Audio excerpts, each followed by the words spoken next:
Today our guest is Yaprak Winter within the context of Design Talks organized by Bahçeşehir University Faculty of Architecture and Design.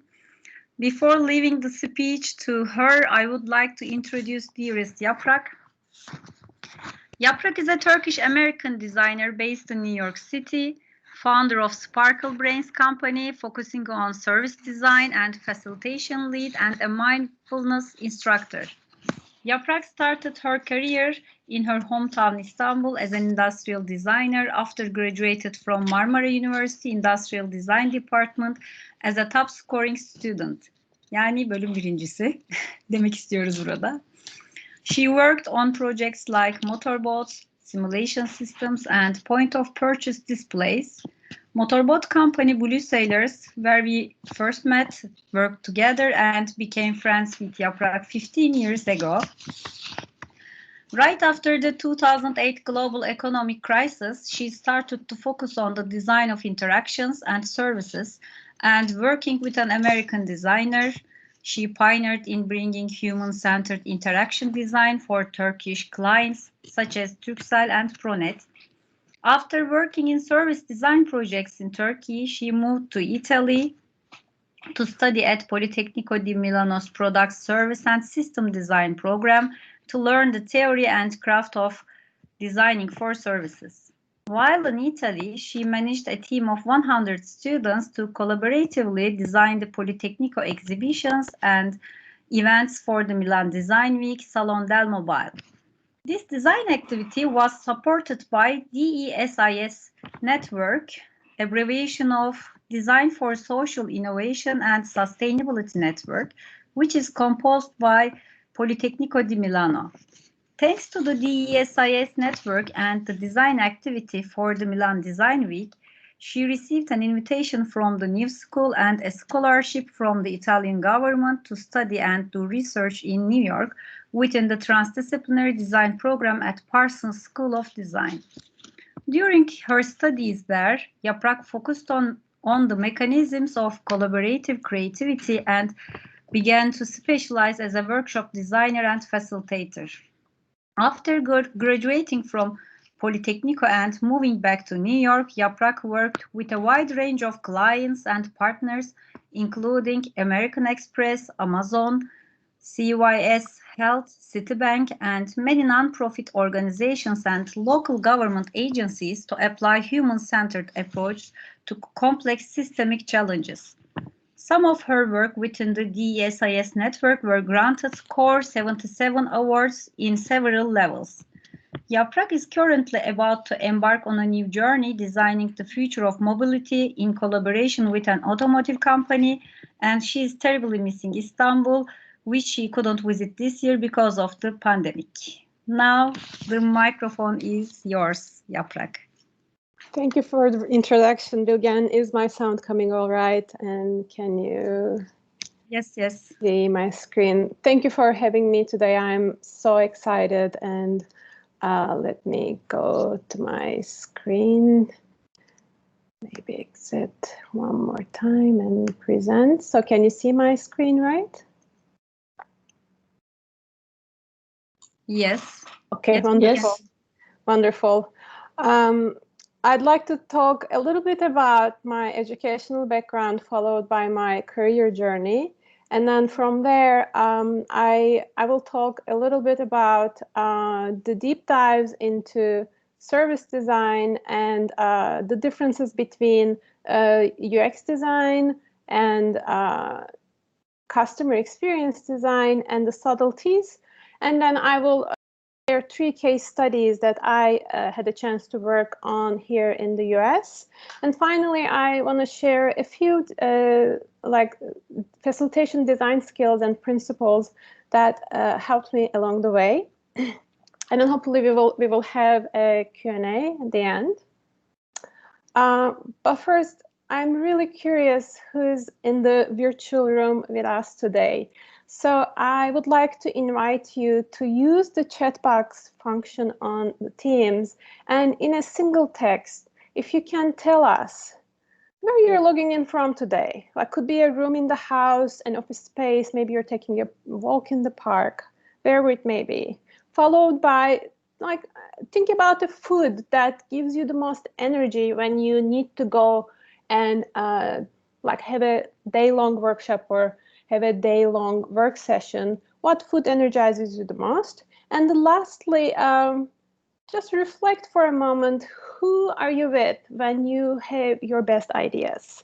So just take a second, think for a moment. I will share my answers on the text as well.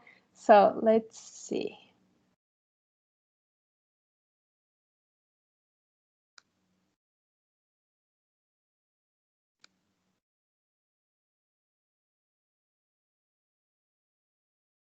I'm writing. I'm joining from New York, and in my living room, I think oatmeal is great for me for energy, and a group of female designer friends really inspire me.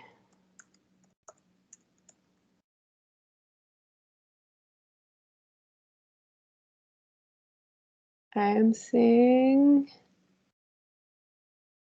room, fresh bread, living room, husband, coffee, animals, living room, sweet or salty, sister, sea, blackberries, fruits, mom, best friend. Ah, Whopper, right? Whopper is the best place. No food. Oh, listening to music.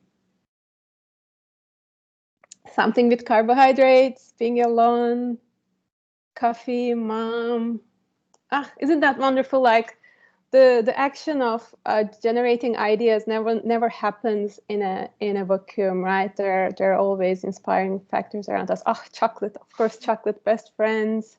Yeah, last seconds. Let's get all answers from the room, and then I will continue with the presentation. Any more coming? I guess we are done. Thanks for sharing, guys and gals. As I said, I always enjoyed being together with my like group of designer friends, even though they work in different branches of design. And this is a picture of me with my classmates in probably around 2002 or 2003, and we were making models for the industrial design class. And after graduating from Marmara University, I briefly had a chance to study master's program at the Istanbul Technical University. Unfortunately, because I was working full time, I didn't have a chance to complete that actually very amazing program.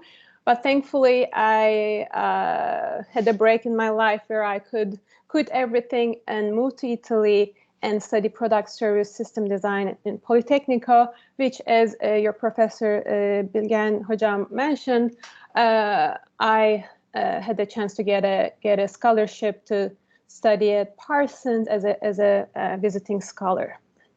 But before all of that, after graduation from Marmara University, I started working full time as an industrial designer, and I think my first works always included some sort of 2D and 3D renderings. You can see the boat project I worked on here for almost a year and maybe more. And then I worked for a simulation and technology company then called Caletron, while I was designing simulation environments there. Actually, the company was purchased by the Koç Group and became Tron. There, I was mostly doing environment design and virtual environments for simulations. And I was really lacking the experience of like physical products, mass producing physical products. So I was hired by a POP and a displays design company. Back in the day, they were in Dudullu, Istanbul, in the industrial zone.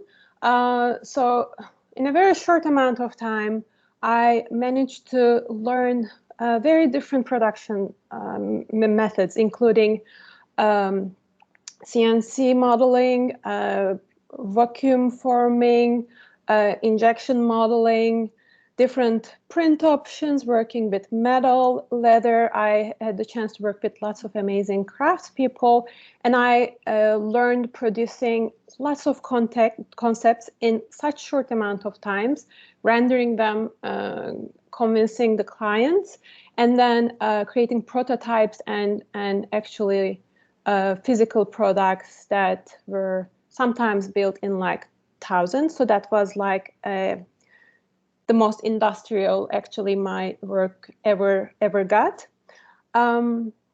Just around that time, the financial crisis happened, and I don't know if it was a common experience throughout like Istanbul designers' experience, but for me, the way I work changed overnight. There was like this very heavy stress in the air and this like fear dangling, like you can lose your job any minute, any second. So it was very tough and very stressful. It wasn't pleasant at all. It was just like put your head down, draw, work, and there's this like big fear. Thankfully, right around that time, I was studying at Istanbul Technical University, and one of my professors, an expat from US, she was an interaction designer, and she was starting her own company in Istanbul, and she hired me. She liked the way I approached research projects. So we started to work with companies like Pronet and Turkcell, where I actually used my design research skills I began to learn at Istanbul Technical University. So really doing things like shadowing, preparing surveys, interviewing people, being in focus groups and small workshops, listening to call center calls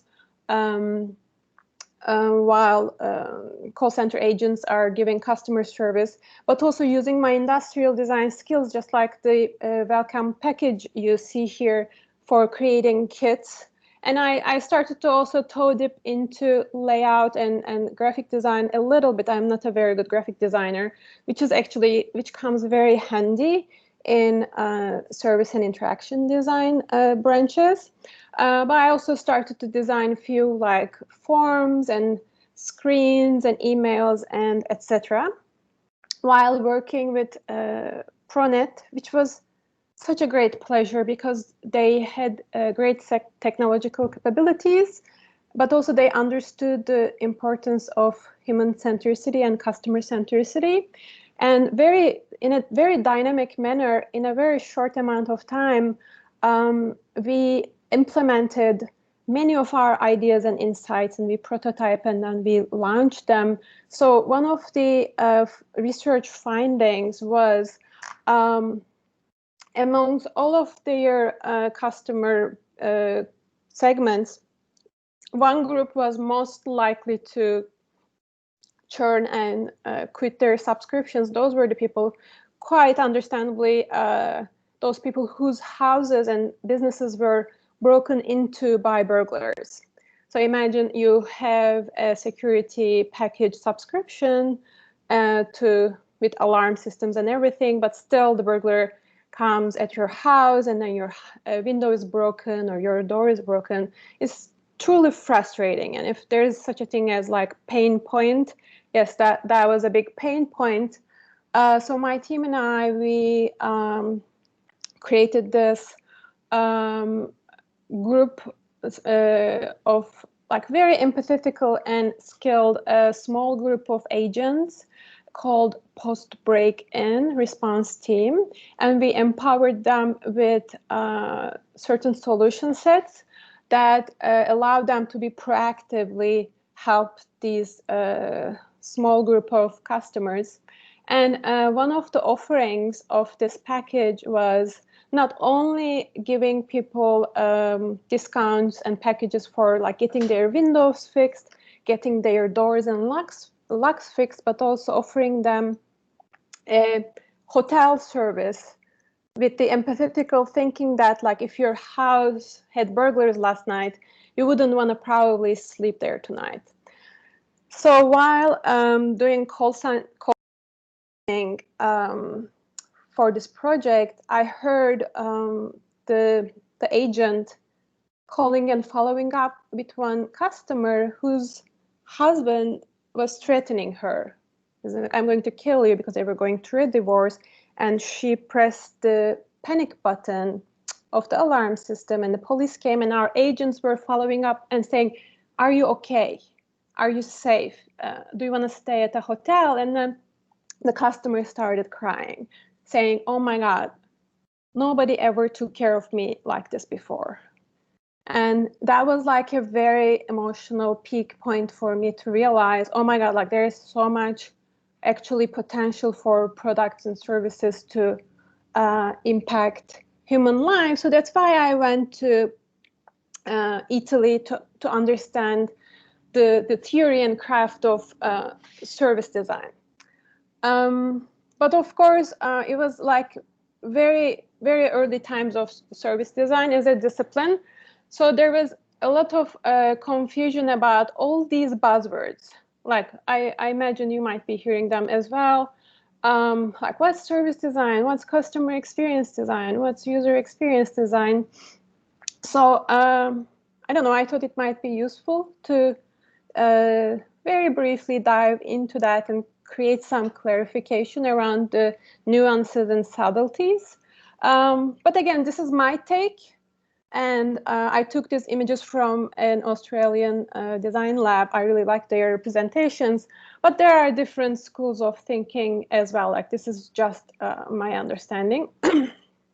So I think this table of differences might be helpful, where UX necessarily like focuses on single customer touch point.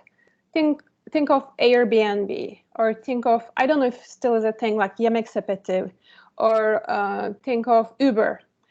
One app, one native phone app being the core of the service, and then helping the UX with the UI, which means like interface design, a user interface design, to make the screens and those mini interactions within the screens as seamless as possible, and really focusing on the usability, the information architecture, navigation, readability, learnability, hierarchies, etc.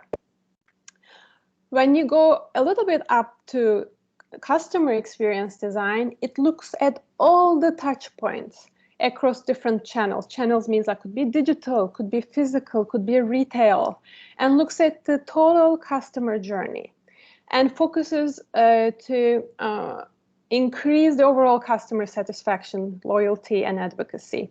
So it adds the advertising, retail, sales process, pricing, product delivery, and etc. When you go to service design, though, service design looks at the customer's experience across all these different touch points. Let's say you have the app, you have the website, you have the brochures, maybe you have a physical industrial design object, and then other things that may be related. Service design looks at the backstage. So what are the policies that enable this service? It might be a government service, like UK has a very strong service design services.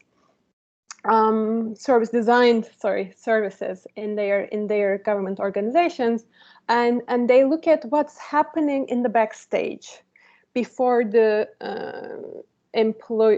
employee of the service delivering the service to the customer. And they look at things holistically, and they even talk about policies in addition to the methodologies of human-centered design. It looks at the infrastructure. So it's way more systemic, and I can say way more political in a way. However, in the reality of things, most of service designers in at least US right now find jobs as service designers / UX designers. So I am not necessarily one of those, but I developed a concept that kind of demonstrates my skills. I was trying to convince a technology company that if they hired me, I can actually use these processes to sell their technology to different services. But yeah, a lot of service designers apply service design methodologies across different phases of single touch point, which in this case you are seeing an app, and all the system map, all the journey maps, all the flows are circulating around that one map. And however, I am more like a human-centered design practitioner in human services, which gives me an opportunity to briefly talk about the differences between what is design thinking and what is human-centered design, which is like also always confusing me as well, but it's always to go back to to articulate, yeah, this is where we draw the line. So again, this is my understanding, my explanation. When you say design thinking, as a practitioner of design thinking, you usually are in a more facilitator / teacher role, and you go to teams of non-designers and you walk them through a very defined process. We call it like the double diamond you see on the screen, where we just define the problem, we discover the domain, we define the problem, we create a bunch of solutions, and then we pick few or one of those solutions and iterate them, prototype them, and then deliver them.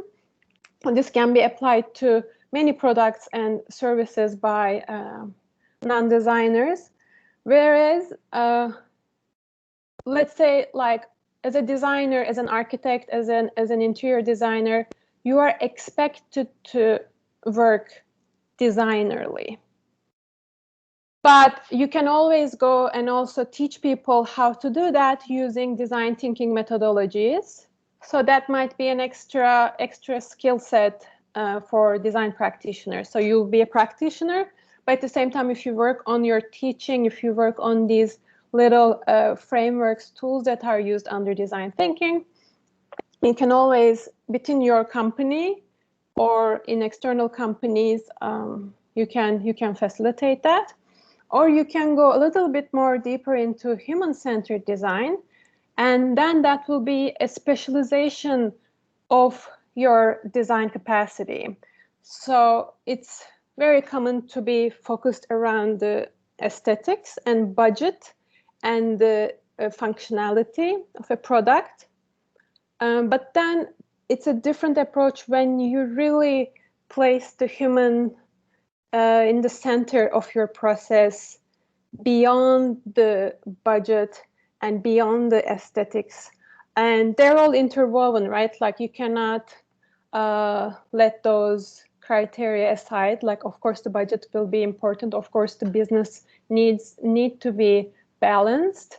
But if you really start with a deep research process, and not only you learn from the users, but you allow the users to design with you, then you can say, yes, our approach is more human-centered. So I want to show a few case studies where I approached systemic problems here in New York City with a group of human-centered designers. This one, we were hired by the Citibank and the mayor's office for economic opportunity to redesign free tax preparation services for low-income New Yorkers. So a good way of learning a new country's ways is like really diving deep into systemic projects like this, because I was a recent immigrant and I had no idea like how taxes worked here in the US. And so these projects me understand. We have this concept of like vergi iadesi, tax return, like you pay some taxes and then there are some calculations that realizes, oh, you paid extra income tax, you don't have that much income, here, take that money. So that's like a big anti-poverty measure to support poor people here in United States. And that chunk of money is actually like one of the largest income for a lot of low-income New Yorkers. However, instead of using the already established free tax preparation help services, people usually go actually pay for it when they don't need to. And sometimes they also pay wrong people that are not very competent, and they actually get in trouble. So this project was all about creating a branding around these small, highly competent, volunteer-based individual tax preparation services across the city to look like a coherent, trustable, supporting service. So we did a long research project. We visited all the sites. We learned where these volunteers are being trained. We learned where the citizens go to get their taxes prepared. And we interviewed a lot of people. Some of them we used a translator because they were only speaking Spanish, which is also a reality here in New York. Some people their main language is in Spanish and they're not comfortable with English.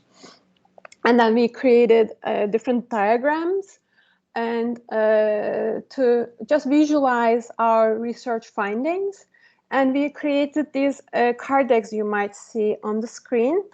These cards, looking at the different colors, each color represents a different element that we gathered throughout research practice. Some of them show opportunities, some of them show difficulties and challenges, and some of them show challenges around the technology or the provider side.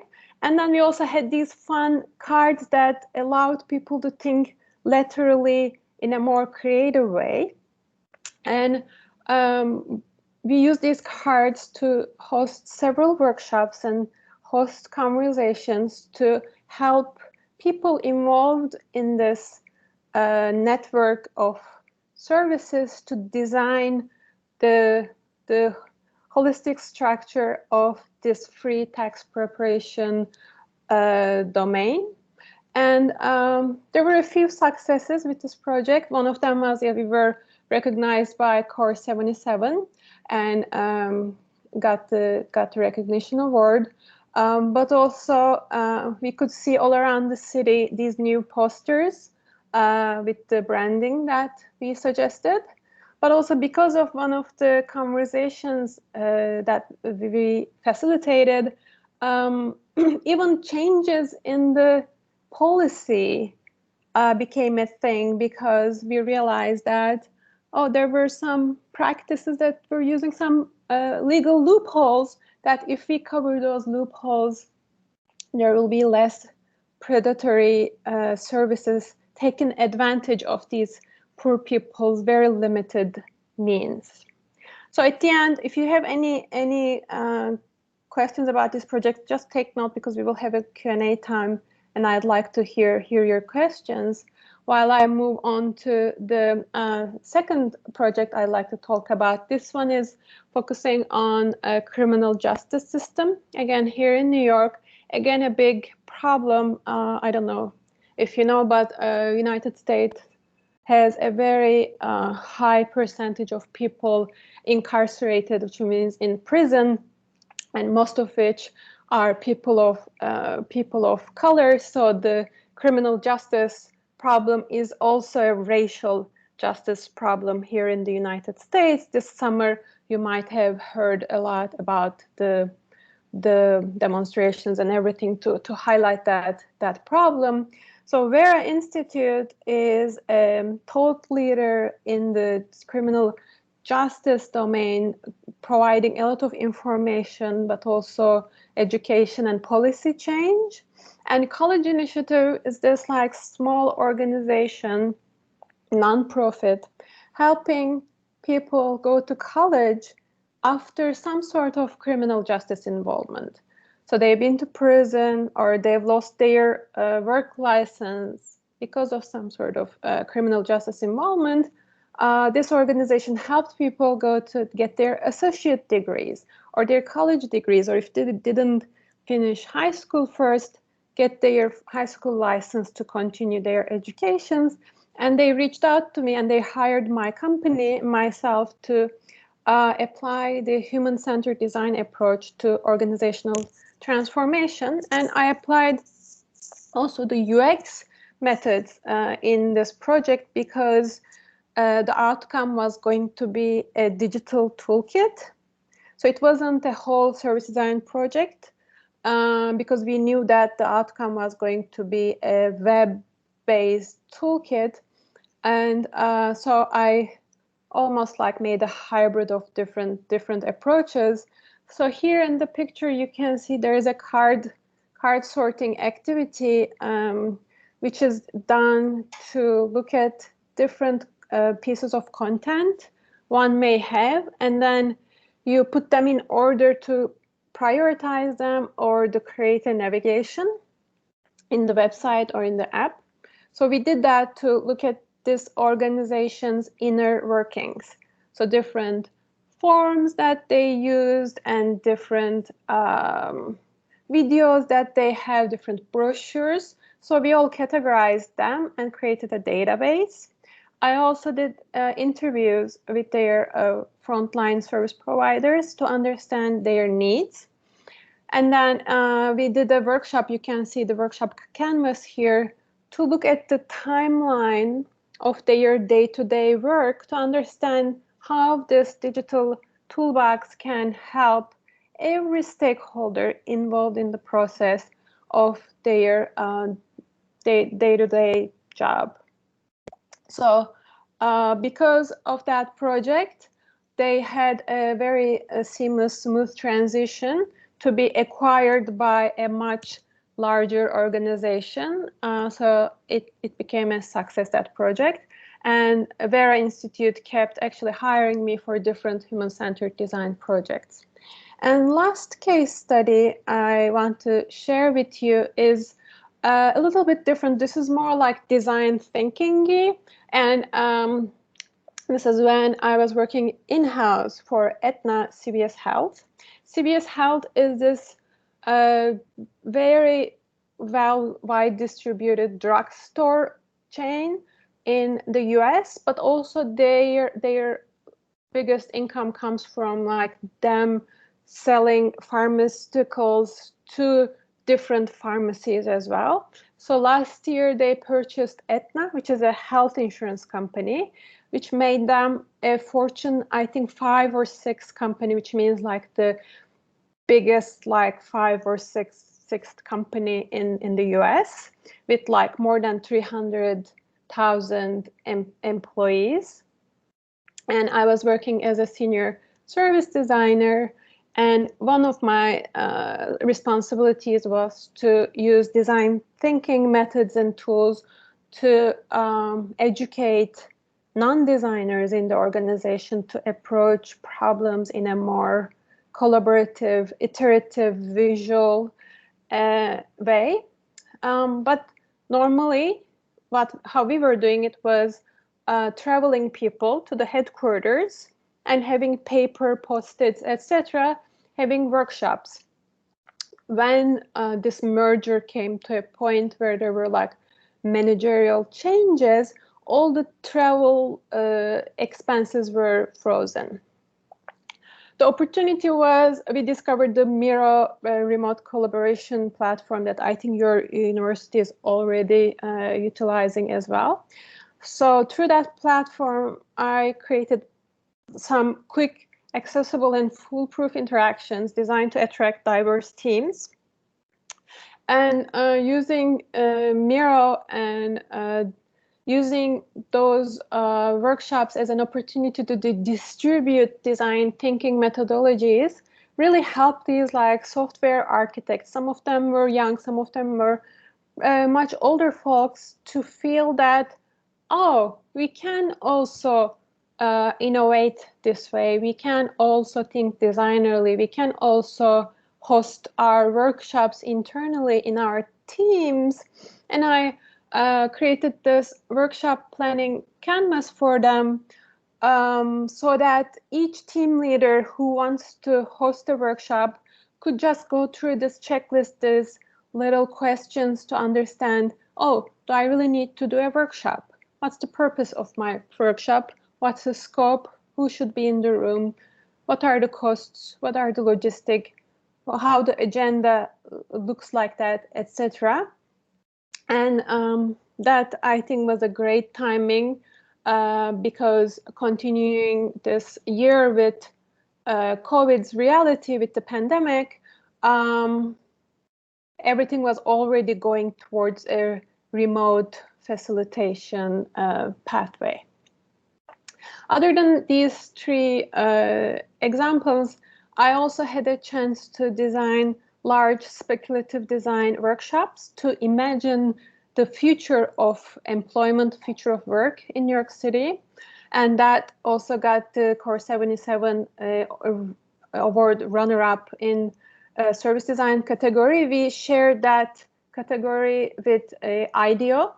So that was pretty cool to, as a very, very small lab with very limited resources. We shared the second place with IDEO, so that was pretty cool. I also designed and facilitated small focus groups for American Express when their business card, the paper statements, I think we call them extra, from paper to paperless. I also worked with Amazon and recruited many elderly New Yorkers, like 65 and plus, old folks, to design ideas around like how Amazon's voice-activated products can help aging populations. All sorts of other like project brainstorms, summits, etc. But also, like, anytime I bring together people for a game night, I also teach meditation. So like for meditation groups and yoga retreats, I always see that as facilitation work. I'd like to share with you like what I do when I facilitate, what I try to do that helps me. Maybe you can find useful as well when you organize a meeting in an architectural company, or as a student group, you're brainstorming anytime, when maybe you have a game night and you're facilitating. So one thing I start with is like meeting people where they're at. I mean, this can be a common rule in many scenarios, but as a facilitator, it's more important than ever, because people need to feel comfortable, and there's a little bit of maybe pushing them outside of their comfort zones, but that happens later in the process. First, you really need to understand where they're at. How are the structures? How are the hierarchies? How do their offices look like? And even though you're going to introduce different activities, different ways, you first need to see where they're at. And the second thing that really helps me to balance structured time with free time. So if you pack your agenda back to back to back to back to back to back with so many activities, all like scheduled, and you don't have any free time, you might be missing some time where like the actual magic happens. So balancing that really helps me. Another thing that I really care about is like making things very safe and foolproof. By that, I mean when I design a new framework, a new activity, introduce a new tool, I always do test runs. Test run, test run, test run before I actually get to the main event. So I get very comfortable about the physicality of the whatever thing that we are using to ideate and to discuss, the language that we are using to explain the prompts is working, makes sense, at least for that particular population. And I'm comfortable with these so that I don't have to worry about the frameworks anymore. I can just focus on the people, focus on the room, read the energy. People are going bored, people are going agitated. And then with my co-facilitators, I can actually completely focus on the room and turn this into a human activity rather than a bunch of post-its, a bunch of sheets, a bunch of questions. So that really helps. And creating a culture where mistakes are okay and leading by example and choosing to be flexible.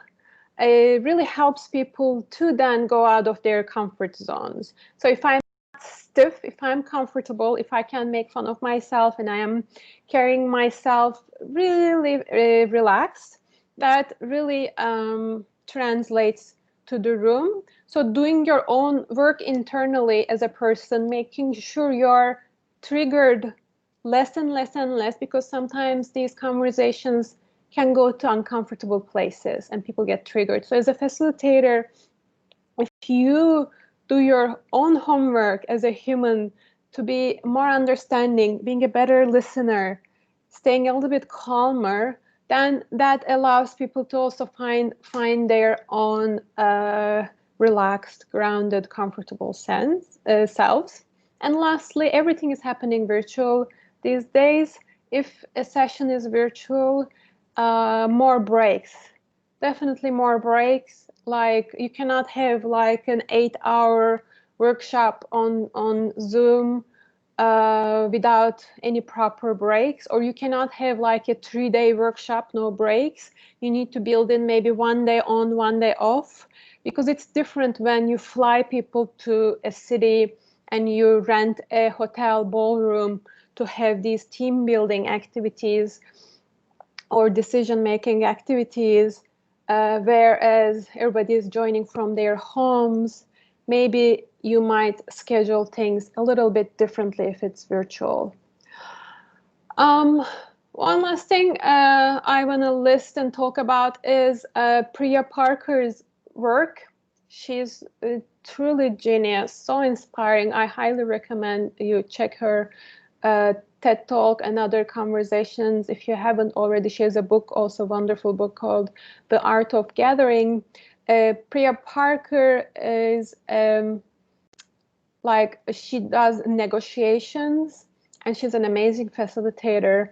And she really talks about the main actions you can take to create a meaningful gathering, because it's so easy to line up a bunch of meetings and conferences that later people won't even remember or won't create a change. She's talking about like how to bring people in a way that bring people together in a way that a change happens and innovation happens, or the culture changes in the institution or within the team. And she always suggests to start with purpose.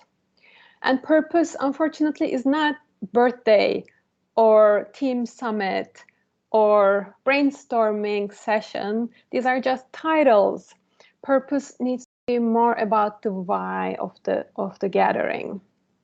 Like maybe warming people up for more creative thinking or creating a sense of belonging. Or if it's a birthday, you can say, we want to make sure we're going to make this person's dreams come true this year. You know, like, so when you go and articulate the purpose of that gathering, all of a sudden that leads to choices of picking a venue, picking the food, yeah, we talked about like what energizes us. Then it's important because maybe you don't want to energize people. Maybe you want to make people more mellow. So maybe you will serve chamomile tea, right? But if you want to make them energized, to create ideas all day, then you're like, yeah, put that coffee there, put that berries and fruits and carbs there. Carbs are a little bit tricky. Some carbs make you crash in like 15 minutes. So if you have like 15 minutes to perform, good. But if you have like 3 hours to perform and you got like super sugary things, it means that the last 2 hours, everybody will be like ghosts. So there's like a fine balance there with caffeine and with sugars. But, you know, that might be whole another talk that I'm kind of nerdy about. And after you highlight your purpose and start to make decisions around it, I think one of the most important decisions you're going to make is who to invite, who is going to be there. And sometimes it feels like the more the merrier, and it is sometimes, but sometimes who you don't invite actually makes the room way more inclusive. Doesn't sound right, but it is actually. Like, I'll give you an example. I say you have this like 2-day workshop for the kickoff of a project and you need to design things. And for the first day, like, you spend a lot of time ice breaking, warming up, introducing certain concepts. You lay out the rules so everybody is in the same wavelength. And then the second day, the funding partner of the project, somebody who pays for the project, says, oh, I want to come join the workshop the second day. But they haven't done the warm-up, they haven't done the icebreakers, they weren't in the room when everybody was being vulnerable, sharing something, when their wavelengths were all getting kind of synchronized. And then this group of people come second day. That is a very disruptive thing. You can have these experiences where somebody shows up to your workshop, mostly because they are like a higher up person, and saying no to that is really tough. It's super tough. I think the more you get like experienced, you might find political ways to just like, without breaking any hearts, without offending anybody, to in a sweet way to say that. But that leads to the third suggestion. Don't be a cool host. Cool host means like you just show up and, you know, you don't worry about things. As a host, you need to know that you got powers, and you need to follow through those rules. It doesn't mean that like be very rigid and like be very angry at people, but people should know that there is a host, and people should know that there are rules. It is also, it doesn't sound right, but actually when you're experiencing it, setting explicit rules liberate the space. Knowing that these are the rules of this gathering, all of a sudden within those limitations, you feel like very creative, and there can be very interesting conversations. Like, one rule she suggests is, in a networking event, for the first hour, you're not allowed to talk about your job and your title. Isn't that crazy? Like, normally that's how we shake hands and give our titles. All of a sudden, when you have these rules, interesting conversations emerge. And the way to communicate these rules is you can start priming your guests on arrival so they feel welcome and they can understand the tone of the room. And this is something you can do even in a company boardroom, even in a company's kitchen when you have a holiday celebration. You know, it doesn't have to be like just this big conference or this big summit. Like, we all actually have power within our classrooms as a students, with teacher in our classrooms, with workers in our offices. We can all step up, and if we take the host role, we can all create these spectacular moments. It's not that hard and it's not that costly, because sometimes ordering these caterings, all this like bottles of coffee, I don't know, here the tradition is ordering bagels and muffins, and all those bagels and muffins go to trash at the end of the day because that's the way it is, and everybody orders those and nobody likes them. So actually money is spent anyway sometimes, but if you take these steps and follow through them, and if you end your gathering in a high note, that's one of the things, the beginning, the peak, and the end are the three things that people will remember. So instead of like loosely trickling things down to a weird ending awkwardly, people are like, oh, so should we leave? So you have like a high note of an ending, then you might really have some impact and use your power as a host. I want to share a small video with you, quite short. I think captures the feeling I try to create in my gatherings.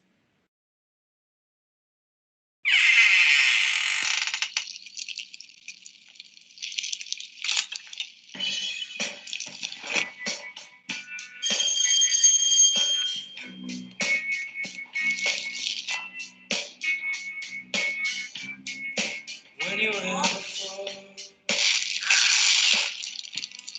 couldn't look you in the eye, just like an angel.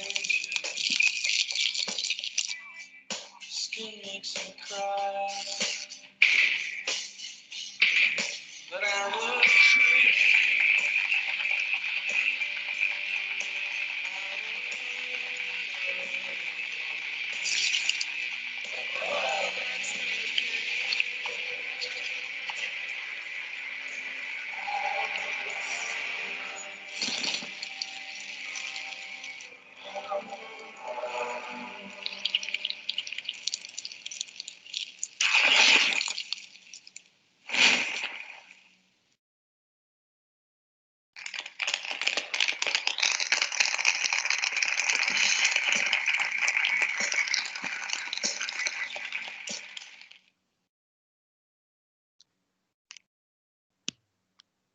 Yeah, I think we all have the power to create these little moments, these little little cultures in our environments where everybody is a little bit of a freak, but at the same time, everybody is accepted. And when people feel accepted and when they feel they belong, actually they will come back to your services and they will come back using your brands. And yeah, and this is the end of my talk. I can take some of your Thank you. Thank you, questions. Yaprak, for very inspiring speech. You bring a different and extensive perspective about the scope of design and how designers can take actions and position themselves within the new framework of this new paradigm. Actually, we know that there is a paradigm shift from product design to service design and system design, and the role of design is expanded. And your presentation is clearly explain the change in design during the last years. So I would like to thank on behalf of me and all the participants. So we can take the questions, I think, about your presentation. You can directly ask your questions to Yaprak, or you can write down to the chat box if you would like to share your questions in that way. So this is a very interesting and inspiring speech. I think we used to see product designers, packaging designers here.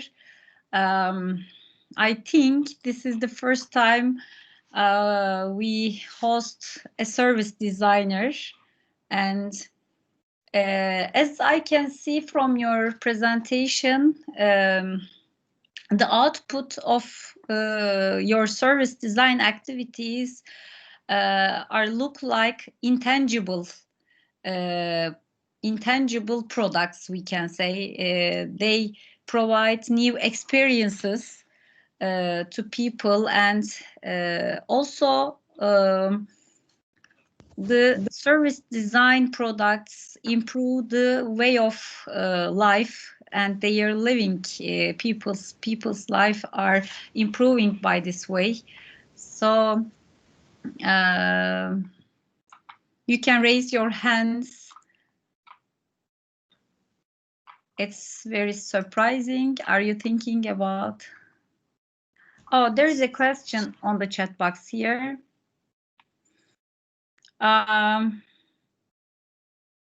Did you ever get sick of your work and think that this career path isn't for you? It's an interesting question.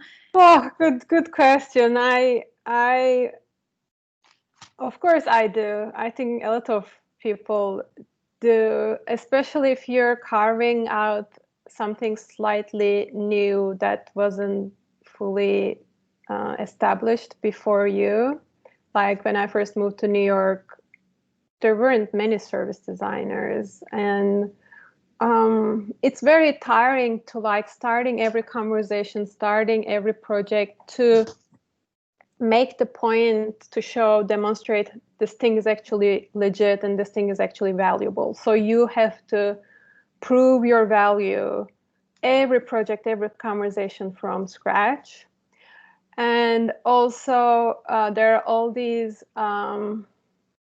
like when you again carve a new path for you, like something that was challenging for me personally was not being a graphic designer. Like if I were to go back to my undergrad background, probably I would have taken more graphic design classes, not just like artistic graphic design or logo design, but more like layout design, print design, form design, those kind of functions, because sometimes that's your biggest deliverable. You deliver charts, you deliver visualizations, you deliver things that heavily rely on layouts and margins and color choices, etc., which I am kind of learning as I go, whereas I don't use any of my rendering skills, any of my like SolidWorks or those kind of programs that I know. I don't use any of them. So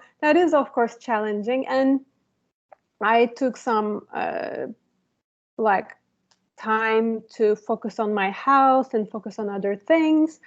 So that's something that I think everybody goes in and out every now and then, that questions their value, questions their like, and especially if you're female, to be honest, there is more of a sense of like, do I belong here in this boardroom? Do I like, am I good enough? Am I good enough? I think that's a little bit of a female reaction as well. Knowing that that's a common human thing, it's easier to deal with it instead of immediately reacting and was like, I'm running away and quitting it. And, you know, if you're going to quitting in a more calm, grounded place. I hope that made sense. I see another question coming as well. Okay, I think for the graphic design part, I agree with you. Developing our skills for the graphic design issues, I think is indispensable as designers. It's very highly important for all of us. Even in the later stage of your career, as I see, you realize the necessity of developing that skill. So it's important to be aware of what is necessary for us and what are we doing right now and what we want from life. So there's another comment here. A challenge for industrial designers who want to work on service design is the job title. When we apply for service design jobs, they want a qualification, but how can industrial can show their qualifications. An industrial designer can be able to show their qualification for this job. Maybe the transition from industrial design to service design can be difficult. It sounds difficult for the students. What can you say about that transition period between professions? Yeah, that's a very valid question. And I have seen, again, like my colleagues who come from communication design background do that more easily. Graphic design come more easily. More spatial design. Actually, architecture is interesting because if you work with like banks and retail services, there is lots of space involved. But still, when you need to call yourself as a service designer, I think there's a term called like entrepreneurship. Like instead of starting a new company within your organization, within your team, even sorry, while at work, you can actually step up. Like, even to be honest, like I was hired as a service designer, as a senior service designer. I got like all sorts of flying diplomas and skills. I still had to do that. I just carved out time that wasn't assigned to me. And I said to my team, hey, why don't we spare an hour once a month? We come into our rooms and just we share our service design skills with each other. And I started hosting little brainstorms, fun things, just like a little team building exercises that people could relax and have fun a little bit. But by doing that, I put myself in the radar of my team supervisors so that next time there was a workshop, they said, oh, Yaprak will facilitate it. And that happened even though I was hired as a service designer. So you can do that in your own companies and say, hey, I have a little workshop idea. And to do that, make sure you dry run it. Make sure your thing is well thought, small but works well, so that you can take pictures of it, maybe crop people's heads, because it's not always okay to put people's heads on your portfolio without getting consent, but take nice pictures just showing the hands, showing the frameworks, showing people in the room, and then you can demonstrate in your portfolio. And you can even do like Zoom workshops and Zoom led different journey mapping, like blueprinting and journey mapping is very core skill. So if you can actually by yourself demonstrate those skills and put a few of them on your portfolio, you would have a stronger case to say, I am an industrial designer and I am good at service design. I think developing the communication skills is the most core and central aspect of service design, as far as I understood from your explanations, Yaprak. Exactly. And it is also, especially when you change countries, even though when you don't change countries, it's difficult, but you have to really understand the subtleties of like, how can you ask a favor? How can you apologize for something without losing your power? But how can you be sensitive, but at the same time sound competent? These are all things you have to just sometimes learn from scratch. And especially if you're working in like huge companies or government, the bureaucracy is insane. And designers, we are the free spirits, we are the creative ones. We don't always pay attention to those skills, and these are the boring skills, like writing those emails and like immediately responding them mindfully. But that's a skill that something to be worked on. I think these kind of abilities need to be inserted every part of our lives as designers. Yeah. So another question I see in the chat box: do you prefer taking risks? If it is, do you have any methods while deciding? Sometimes changing a country, changing the profession seems very risky, and usually people don't prefer to take those risks. So what do you think about that? I mean, my first reaction is like, I'm a scaredy cat. I don't like taking risks. But yeah, if I actually lay out my life story, it looks very brave. Like, I've moved to 2 countries with my suitcases without even, like, when I moved to Italy, I hadn't been to Europe ever. I hadn't seen any Europe other than Trakya side of Turkey. Like, I hadn't been to Europe ever, and I packed 2 gigantic bags, and I didn't have any friend in Milan. I didn't even speak the language properly. I like took a 1-month class. So that was kind of like a maybe stupidly brave thing to do. But, you know, I of course got myself into trouble and stuff. And also moving to New York, I hadn't seen New York before. Yes, there is a little bit of courage there. But I think it's also being honest about like what life is unfolding in front of you, what kind of a life. Like, I think things, like if I had an amazing job in Istanbul that was smoothly working, if my personal relationships were super like nourishing, I wouldn't have taken those steps. I am actually not that like crazy risk taker. Things weren't unfolding where I was. So almost like a force was pushing me out and forward to take risks. And yeah, thankfully it happened. But sometimes while it was happening, it felt like wind was taking me. And I looking back, I would have given my younger self some more advices about like moving to a new country, changing jobs, etc.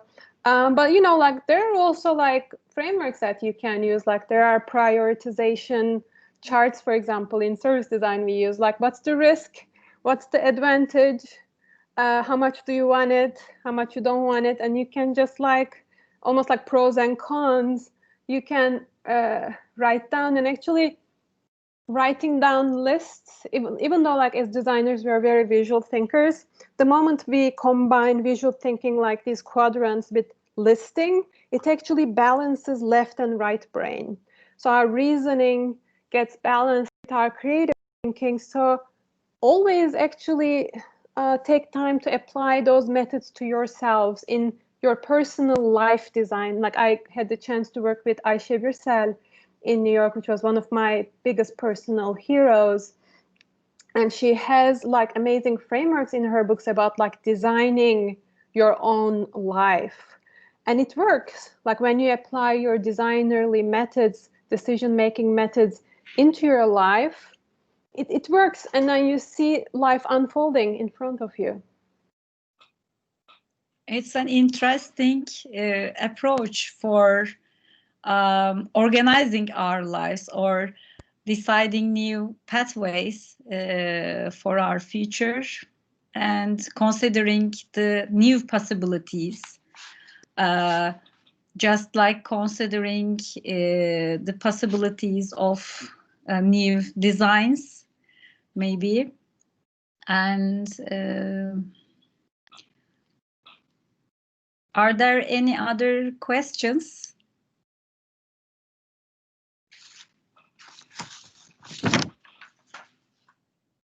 Seems like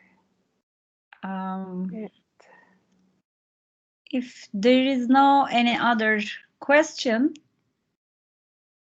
so I would like to thank you so much for sharing your experience, your time with us, Yaprak.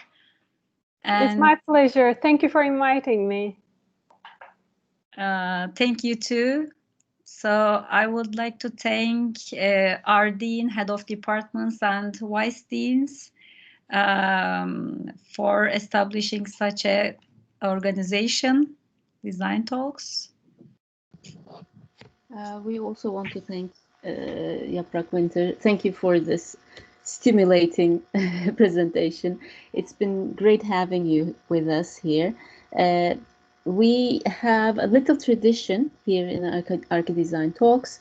As Faculty of Architecture and Design, we donate to Tema in our guest's name. So now you have 5 young trees in a memorial forest in Eskişehir. So thank you so much for all your time and effort.